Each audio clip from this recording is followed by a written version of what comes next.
vous aviez cité des personnes, des hauts gradés, comme témoins. Pardon? Vous avez cité des personnes haut gradées comme témoins. Bien sûr, ils sont tous là, vivants, sauf une seule personne. D'accord. Le 28 septembre, est-ce que vous étiez ensemble avec ces personnes, ces hauts gradés que vous avez cités? Mais j'étais au PM3, comment je peux le savoir? Oui, mais vous dites que ce jour, vous n'êtes allé nulle part. Et que ce sont eux qui peuvent témoigner que vous n'étiez allé nulle part. Témoigner parce que... non, attendez, s'il vous plaît. Attendez. Le 28 septembre, est-ce que vous avez vu le général Baldé? Non, j'étais au violon. Est-ce que vous aviez vu le colonel Edouard Bangoua? Je dis j'étais au violon. Est-ce que vous aviez vu M. Gabriel Tamba Diawara le 28? Le jour du 28 septembre, je n'ai vu personne de ces officiers. Alors, pourquoi vous les citez comme témoins de ce que le 28, ils peuvent témoigner que vous n'étiez pas sorti? Elle n'a un... Pardon? Comment alors ils peuvent témoigner que vous n'étiez pas sorti ce jour? Sorti d'où? Parce que vous n'étiez pas vu. Sorti d'où? Du PM3. Du PM3. Oui, oui. Moi, ce qui me concerne, ce n'est pas le témoignage du fait que vous étiez au violon ou non. Non, moi, c'est le 28 septembre qui m'intéresse, moi. D'accord. Voilà. Est-ce que le 28 septembre, ces personnes, vous les avez vues? Mais vous savez que le PM3... Non, oui ou non, ces personnes, vous les avez vues le 28 septembre? Je n'ai vu personne. Je n'ai vu personne. D'accord.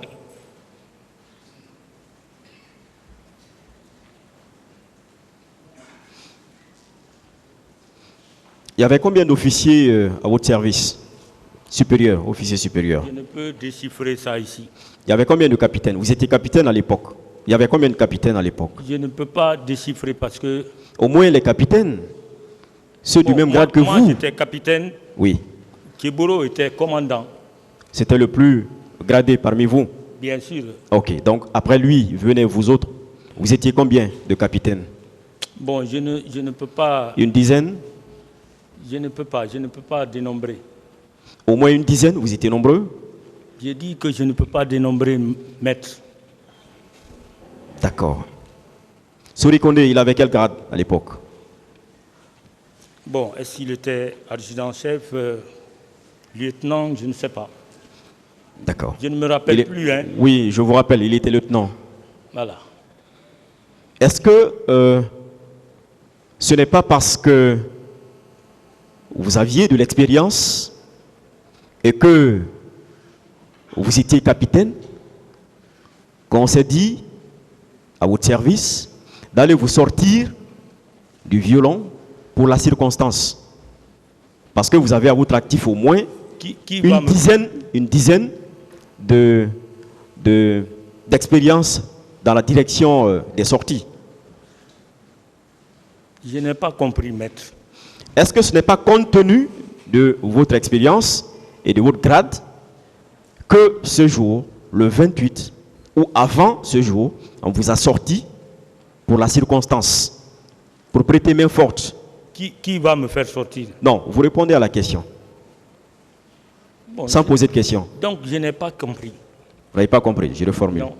Est-ce que l'antidrogue ne vous a pas sorti ce jour du PM3 ou n'a pas œuvré à ce qu'on vous sorte du PM3 ce jour, compte tenu de votre expérience et de votre grade? Non, maître. Non. Non, maître. Si. Je dis non, maître. D'accord.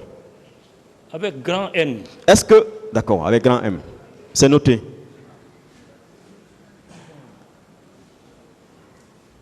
Est-ce que effectivement, ce n'était pas vous, compte tenu de votre grade, capitaine, qui devriez être le chef d'équipe de Sori Kondé, qui était lieutenant à l'époque? Non, maître, ce jour-là, j'étais au violon. Ok.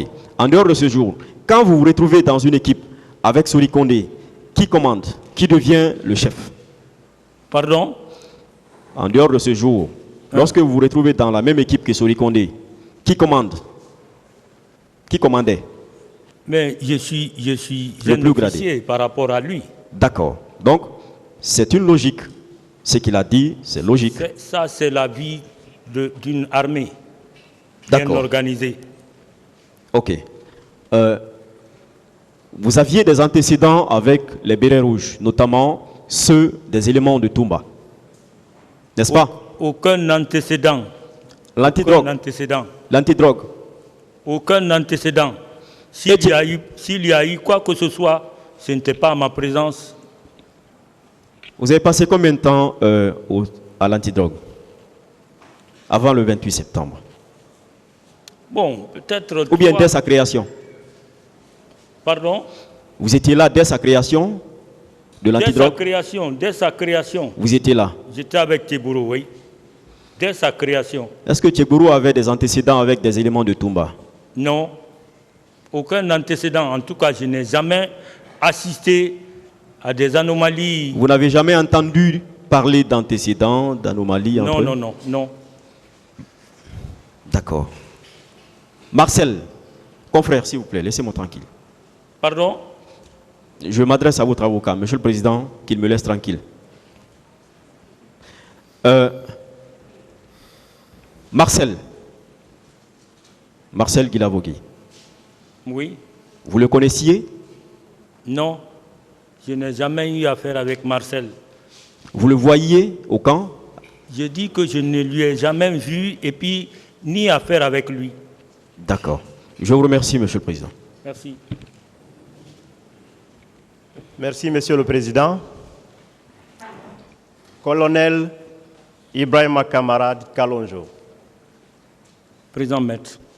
Est-ce que vous êtes d'accord avec moi qu'à l'instar de Marcel Guilavogui, votre moyen de défense porte sur la Libye? Reformuler, Maître. Avec la permission de Monsieur le Président, connaissez-vous la signification du terme alibi, même si c'est le sens usuel? Un alibi? Oui, un argument. Je vais vous aider avec la permission de Monsieur le Président. Soyez simple, maître. Simplement, c'est de dire que votre argument repose sur le fait que vous n'étiez pas dans le même lieu de la commission de l'infraction. On est d'accord, c'est simple? Vous comprenez? Oui. La commission a eu lieu au stade et vous étiez en prison. Alibi solide, n'est-ce pas? Oui. Vous êtes d'accord aussi avec moi que le fait de le dire ne signifie pas le démontrer? Pardon? Comme devant les magistrats instructeurs. C'est la même argumentation, n'est-ce pas? Vous étiez en prison, vous ne pouvez pas être auteur des actes commis au stade, n'est-ce pas? C'est ça, Maître. Par contre, à l'instar du parquet, est-ce que vous avez réussi à démontrer par des preuves tangibles, non pas par de simples affirmations, que vous étiez en prison? Est-ce que cela s'est fait ici? C'est fait parce que j'ai cité les témoins avec lesquels vous pouvez vous référer et puis connaître la vraie vérité. Bien. Quels sont vos rapports avec le commandant Tegoro? Je disais, colonel Keboro, c'est un ami, dans un premier temps, pour avoir fait 6 mois ensemble à l'infanterie mécanisée, d'infanterie mécanisée de Xinjiang en Chine. Et aussi, quand nous sommes venus ici, à la suite de la prise du pouvoir, je suis venu vers lui. Et puis, il m'a reçu, on est restés ensemble durant tout ce temps. Ok. Par rapport aux faits, vous avez dit, n'est-ce pas, qu'il vous a confié de l'argent, n'est-ce pas? Pardon? Il vous a confié de l'argent que vous avez pris et utilisé à votre compte personnel, n'est-ce pas? Bien sûr. Et il est votre chef, n'est-ce pas? Pardon? Il vous commandait, n'est-ce pas? Bien sûr. Et en dehors de loi, il vous a mis en prison pendant 3 mois, n'est-ce pas? Bien sûr. Est-ce qu'une telle personne ne peut pas, vous ne sentez pas être une personne obligée? Donc vous devez quelque chose à cette personne, n'est-ce pas? En quelque sorte. Il vous a ressorti encore de prison sans autre règle. Oui. Une telle personne, est-ce que ce n'est pas logique de croire qu'une telle personne, lorsqu'elle a une opération à mener, peut venir encore vous prendre et vous dire, vous êtes chef de patrouille, allez au stade? Est-ce que cela ne semble pas logique? Bon, il peut le faire, mais ce jour, le jour du 28 septembre, il ne l'a pas fait. Est-ce que vous n'êtes pas, lorsqu'on évoque Moussa Tchegoro Kamara et ses hommes, est-ce que vous n'êtes pas l'un de ceux-là à titre de chef de patrouille au stade? Reprenez votre question. Est-ce que vous n'êtes pas un des hommes du commandant Tchegoro au stade à titre de chef de patrouille de ces hommes? Non, non. Moi, j'étais au PM3. J'ai dit ça, j'ai redit devant vous. Vos rapports avec le capitaine Sorikonde, pouvez-vous nous le rappeler rapidement? Pardon? Vos rapports avec le capitaine Sorikonde. Bon, j'ai dit qu'il n'y a pas eu quelque chose d'antécédent entre moi et Sorikonde. Est-ce que vous êtes d'accord avec moi que vous êtes même allé très loin en disant que vos rapports sont un respect religieux, n'est-ce pas? Pardon? Vous avez un respect religieux mutuel entre vous. Religieux. Et qu'entendez-vous par là? Pardon? Qu'entendez-vous par cette expression? Religieux. Le respect mutuel, religieux. Bon, du respect entre officiers et subordonnés, c'est tout. Est-ce qu'une personne avec qui vous avez ce commerce religieux-là peut vous en vouloir au point de vous attraire devant un tribunal pour des faits d'assassinat?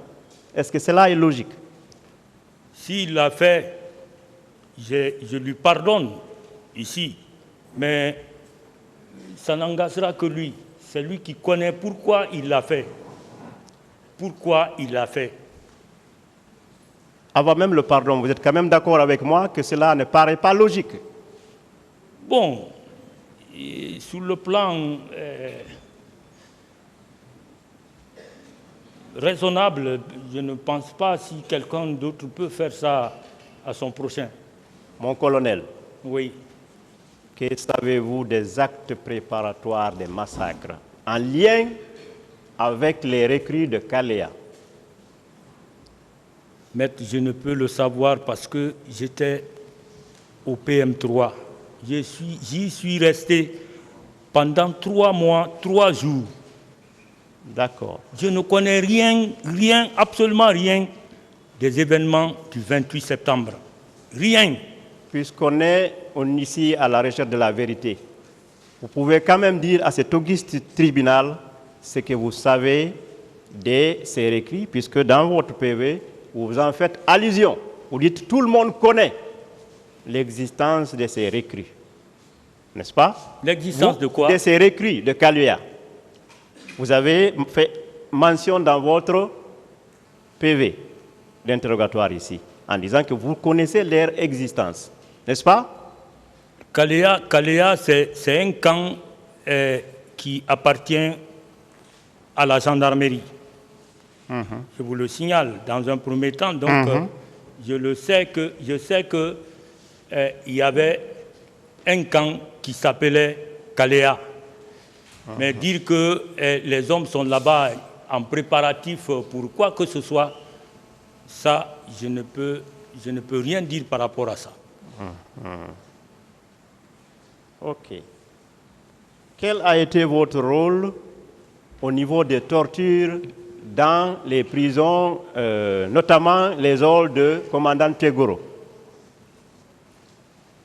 Quel a été votre rôle dans ces actes de torture et autres actes de traitement cruel? Je ne peux avoir de rôle là-bas. Comment je peux avoir un rôle étant au violon? Est-il possible? C'est quand même tout de même plausible, quelqu'un qui vous prend et vous met en prison pendant 3 mois sans observer de règles, on peut quand même comprendre que une telle personne peut avoir par devers lui des halls privés dans ses bureaux. Je n'ai pas compris votre question. On peut quand même estimer que le commandant Tchegoro pourrait avoir entretenu des halls au niveau de ses services. Vous étant un de ces hommes, vous devez être au courant de cela. Non. Kiburo ne torture pas. En tout cas, il ne l'a pas fait devant moi. Sur la base de quel argument vous pouvez affirmer cela? Pardon?